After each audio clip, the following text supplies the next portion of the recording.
Materi selanjutnya mengenai pergeseran atau translasi. Sebelum kita memasuki materi tentang translasi, kita harus mengetahui dulu apa itu translasi. Pasti banyak yang bertanya-tanya kan, apa itu translasi? Apa yang dimaksud dengan translasi pada suatu benda? Bagaimana caramu menentukan koordinat bayangan hasil translasi pada koordinat kartesius? Supaya kamu mengetahui dan memahami jawaban dari pertanyaan di atas, lakukanlah kegiatan-kegiatan berikut ini. Kegiatan pertama, ayo kita amati dahulu gambar yang ada pada slide ini. Ada dua orang siswa yang sedang mendorong meja. Nah, pernahkah kamu menggeser meja dari suatu tempat ke tempat lainnya? Ketika kamu berhasil memindahkan meja tersebut, maka posisi meja akan berubah dari posisi awal menuju posisi akhir. Gerakan memindahkan meja tersebut merupakan salah satu contoh dari translasi. Perhatikan bangun datar A pada gambar di samping. Kemudian perhatikan bangun A aksen yang merupakan bayangan dari A. Kamu dapat memperoleh bangun datar A aksen dengan cara menggeser atau mentranslasikan bangun A. Ayo kita mencoba. Kita perhatikan gambar yang ada untuk mengetahui jenis translasi yang menggerakkan bangun A sehingga menjadi bangun A aksen. Ada beberapa langkah-langkah yang harus kita ikuti. Yang pertama, pilih sebarang titik sudut pada bangun awal A, atau kamu dapat memilih sebarang titik sudut dari bangun. Kemudian, beri nama titik sudut tersebut A. Pada titik sudut bayangan yang bersesuaian dengan titik A, berikan nama A aksen. Yang kedua, dari titik A, gambarlah garis horizontal sampai tepat berada pada bagian atas titik A aksen. Selanjutnya, gambarlah garis vertikal dari titik tersebut sehingga garis tersebut bertemu dengan titik A aksen. 3. Hitung berapa satuan panjang garis horizontal yang menunjukkan seberapa jauh bangun datar A bergeser atau bertranslasi secara horizontal atau ke kanan. Yang keempat, hitung berapa satuan panjang garis vertikal yang menunjukkan seberapa jauh bangun datar A bergeser atau bertranslasi secara vertikal atau ke bawah. Sedikit informasi.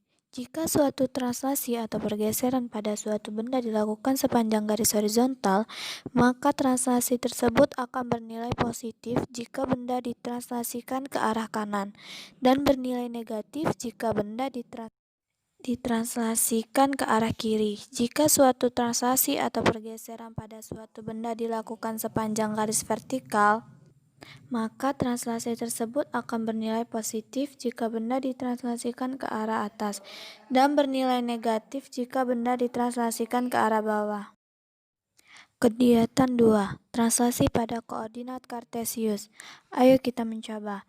Diketahui segi 4 ABCD memiliki titik sudut di A 1,2, B 3,1, C 4,-1, dan D 2,0. Gambarlah segi 4 tersebut, kemudian gambar hasil bayangannya jika ditranslasikan sejauh 4 satuan ke kiri dan 2 satuan ke bawah.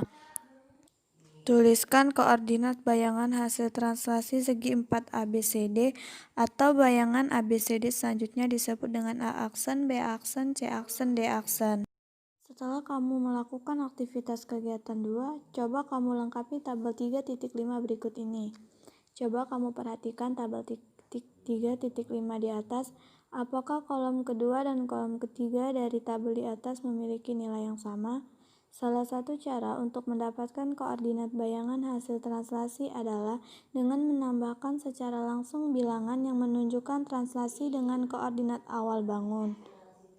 Jika suatu translasi pada suatu titik dilakukan sepanjang garis horizontal, maka bilangan translasi tersebut akan bernilai positif jika titik tersebut ditranslasikan ke arah kanan, dan bernilai negatif jika titik ditranslasikan ke arah kiri. Jika translasi pada suatu titik dilakukan sepanjang garis vertikal, maka bilangan translasi tersebut akan bernilai positif jika titik ditranslasikan ke arah atas dan bernilai negatif jika ditranslasikan ke arah bawah. Setelah kamu melakukan kegiatan 1 dan 2, maka kamu telah mengetahui cara mendapatkan koordinat bayangan hasil translasi dari suatu titik maupun bangun datar. Sekarang, jawablah pertanyaan di bawah ini agar kamu mengetahui jenis translasi yang menggerakkan koordinat suatu bangun. Tentukan translasi atau pasangan bilangan translasi yang menggerakkan segitiga merah menjadi segitiga biru. Lihat pada gambar di samping. Nah, kita sampai ke materi inti. Pergeseran translasi. Translasi merupakan salah satu jenis transformasi yang bertujuan untuk memindahkan semua titik suatu bangun dengan jarak dan arah yang sama. Contohnya pada gambar di bawah ini. Translasi pada bidang kartesius dapat dilukis jika kamu mengetahui arah dan seberapa jauh gambar bergerak secara mendatar dan atau vertikal. Untuk nilai yang sudah ditentukan A dan B, yakni translasi AB memindahkan setiap titik P, X, Y dari sebuah bangun pada bidang datar ke P aksen X plus A, Y plus B. Translasi dapat disimbolkan dengan X, Y menjadi X plus A, Y plus B. Contoh 1. Koordinat bayangan hasil translasi. Gambar di samping menunjukkan segitiga A, B, C yang ditranslasikan 4 satuan ke kanan dan 3 satuan ke bawah. Hal ini dapat dinyatakan sebagai X, Y ditranslasikan X plus 4, Y min 3. Koordinat bayangan hasil translasinya sebagai berikut. Titik A min 3,1 ditranslasikan A aksen min 3 plus 4, 1 kurang 3 atau A aksen 1, min 2.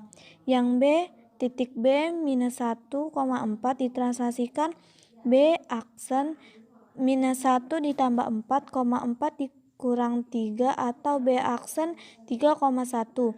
Titik C minus 2, minus 1 ditranslasikan menjadi C aksen minus 2 ditambah 4, minus 1 dikurang 3 atau C aksen 2, minus 4. Miskonsepsi. Yang pertama, pemahaman konsep pada siswa yang masih rendah. Yang kedua, siswa tidak terbiasa menuliskan apa yang diketahui dan ditanyakan. 3. Kesulitan siswa dalam membaca informasi pada soal. Ada beberapa latihan yang bisa kalian kerjakan.